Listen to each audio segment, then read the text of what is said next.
This is a presentation of the Marconi Feed Podcasting Network, brought to you by Hulu Plus. Watch your favorite shows on demand, and for a limited time, get a free 30-day trial at Hulu.com. And now, ladies and gentlemen, this is Afterthought, a Marconi Feed podcast, originating from mfpod.com. And in time, our differences will be forgotten. All right, once again, the Shins.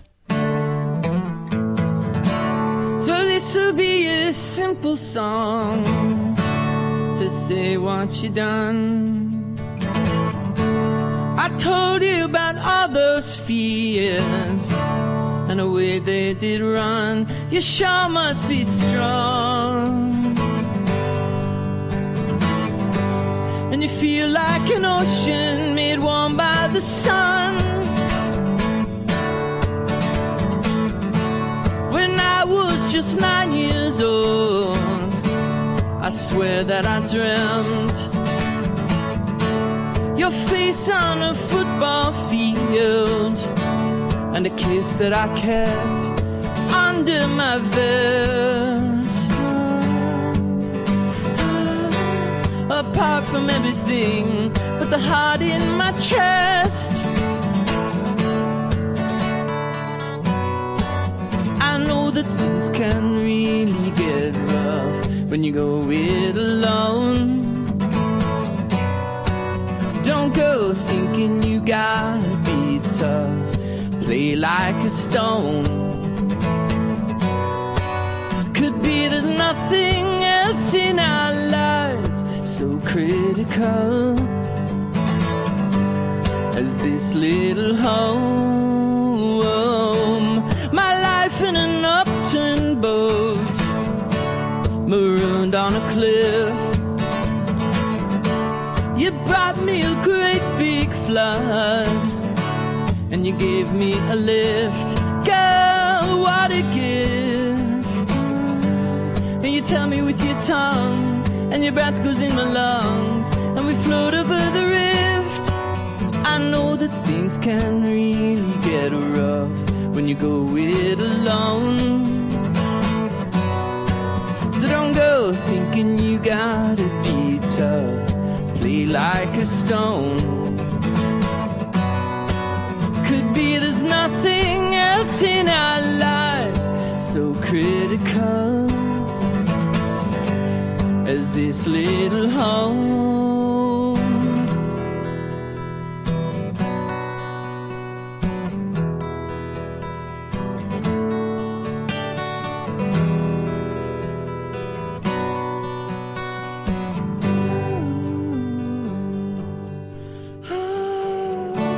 So this'll be a simple song to say what you done. I told you about all those fears and the way they did run. You sure must be strong, and you feel like an ocean made warm by the sun. Remember walking the mile to your house, aglow in the dark. I made a fumbling play for your heart, and the axe struck a spark. You wore a charm on the chain that I stole, especial for you. Love's such a delicate thing that we do, with nothing to prove, which I never knew. Wow, you always blow me away. The Shins. Walt, please, let's both of us stop trying to justify this whole thing and admit you're in danger. Who are you talking to right now? You clearly don't know who you're talking to, so let me clue you in. I am not in danger, Skylar. I am the danger. Hi, this is Jimmy Kimmel, and I don't know, I can't imagine actually sitting down to listen to this, but if you are, you're listening to my media meatball, Marconi. Thanks, Jimmy. Greetings, Rockonauts. This is our brand new daily podcast called Afterthought, where we talk about what's going on in the news and much more. Joining me daily is my friend, former radio producer, and podcast compadre, Nik J. Miles. Hi, how are you? I'm coming to you from Baloney Creative Studios, and Nik is coming to us from his office, but you can't really tell because technology is sexy. No, it makes me feel like you're unnaturally close to me. I'm slightly violated and uncomfortable right now.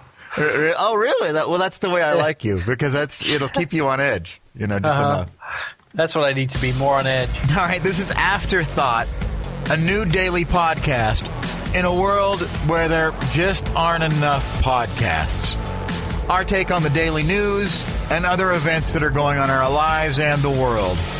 Welcome, one and all. Thank you for tuning in. And now let's do the news. Here is your late news roundup from the world and the nation.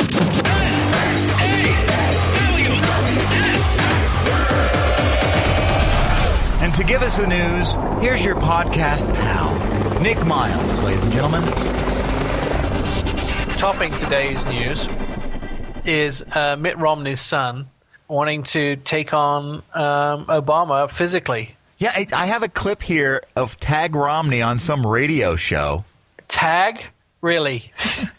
And don't you go to jail if you say you want to harm the president? Like, don't the Secret Service tap your phone? I mean, he says he wants to get physical with Obama. I think the Secret Service should have a chat with him. Yeah, why is he allowed to publicly say that? I mean, that's not okay. I don't know. It really is. Tagg Romney is in the house. He's, of course, the son of Governor Mitt Romney. And I love this guy, this radio guy. Hey, he's really great. Hey, everybody. Why are those people still on the radio? It's 2013 almost. 980 FM, your station for news, and Tagg Romney's in the house. Hey, it's really great. Appropriate after a debate, he's in town. I guess knocking on some doors and also talking to some folks. And Tagg, what a pleasure and an honor. Thank you for taking. Yeah, what a pleasure it is. I love having a guy named Tagg in the studio. The son of the possible future president of America, everybody. Tagg Romney. Today, coming down. Bill, thanks for having me on. It's an honor to be here with you. Okay, I'm going to ask something I know a lot of people want to know, or at least I do.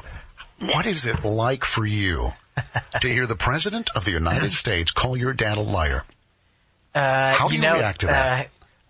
Jump out of your seat and you want to rush down the debate stage and take a swing at him, but you can't do that because...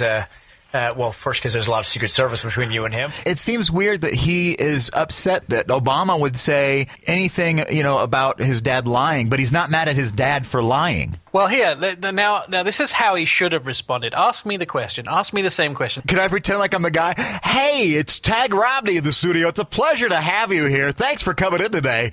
Yeah, thanks for inviting me. Yeah, well, I was going to ask this because, seriously, I don't know. Maybe people want to know. I definitely want to know. How do you feel about President Obama calling your father a liar? Well, obviously, he'll say anything to get elected. See?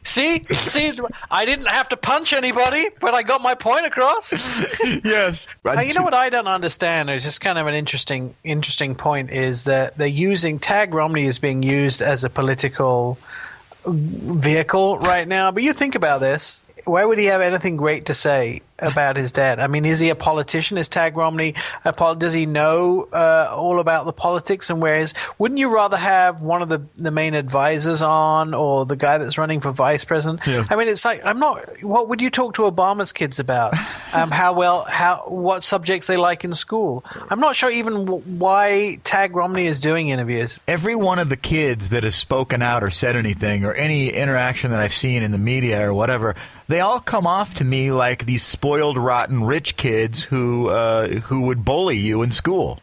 They probably are. Meanwhile, in second grade, sex ed.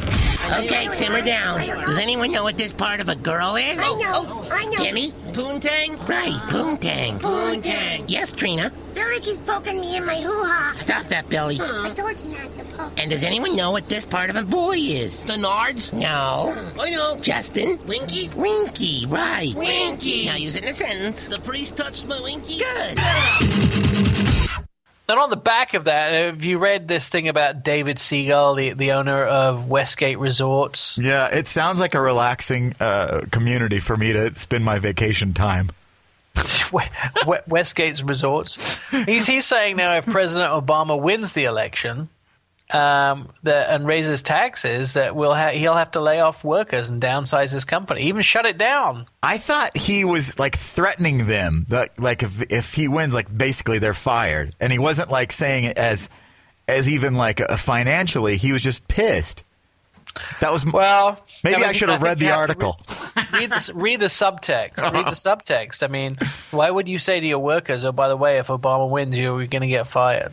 Man, could you? And then if you're a person that supports Obama, after him saying that, why would you ever go to one of his resorts? Right. And that's, I don't understand businesses that define themselves publicly. They should just be neutral with everything, like Chick-fil-A saying they're anti-gay, or you know what? It's just it's stupid. It's not good business. Kind of a cute little story out of San Diego, or out of Florida actually. It came to me via San Diego. Is this couple who have been arrested for having sex outside a Patty Murphy's Irish pub and restaurant in Orlando. Yeah, they were doing it on a patio table. Wow. And it upset a few people who weren't having any fun, and they called the police, and the police were like, "Yeah, sorry, if you have sex on a patio table outside of Patty Murphy's, you have to go to jail." I mean, were they drinking? Obviously, they were inebriated. Well, that wasn't concluded. However, there was, instructions that they had to pay their tab, and all this guy, Tom Murphy, who I presume is Patty's son, then said he would call the police. Oh. I think there was a video going around of people having sex at Yankee Stadium or something like that in one of the bathroom I've seen stalls. that one too. And it's like people are dogs and need to have that hose turned on them once they just can't wait to get to a private place. I mean, at least go into the restroom of Patty Murphy's, not just right there on the table. I mean, it's like you're not even trying to hide it. Yeah, and I think what's really confusing about this particular story is that it's really unclear where they had sex. It sounds like they got into a fight with the owners of the restaurant. Yeah. And then sort of the accusations of sex came out, but that wasn't the original problem they were having. Oh, I'll show you. I'll have sex right here on the table, and then you'll get me arrested, and then who's going to be winning this whole standoff situation? I'm the one who fucks. A guy opens his door and gets shot, and you think that of me? No. I am the one who knocks. When news breaks, we're the first there to mock it. This is an interesting story that actually made the news, and I'm not even sure why, but Flava Flav accused of double knife rampage before his arrest. Now, what's going? I mean, we already know he's crazy, and he's Flava Flav. We kind of expect crazy stuff to come from him, but this is like, it's alleged. Nobody has like confirmed this, I guess. This is the police report. Okay, I thought it was like he was accused, but it's not. Well, of course, he's accused. I mean, he was arrested. He supposedly violently threw his fiancée to the ground, allegedly, and then this happened all last night. Then ripped out her earrings, then chased her teenage son around the house while clutching two knives. This is according to the police report. Oh, my gosh. And this is, according to police in Vegas. And they said that the rapper and his 39-year-old fiancée started fighting, and because supposedly she was cheating on him. And then it turned violent, and Flav grabbed his fiancée, threw her to the ground twice, by the way, not just once. Which, violence on women I condone. But at the same time, because he's Flava Flav, he's getting all of the attention. He can't be not doing drugs, right? Again, who knows? Who knows the pressures of Flava Flav? Has he done enough drugs to where his brain is just such goo that no matter what, he's always going to do something dumb? You'd presume that he had. I mean, I would presume that he had, and I think he's damaged. If if what we think has happened, he's probably damaged.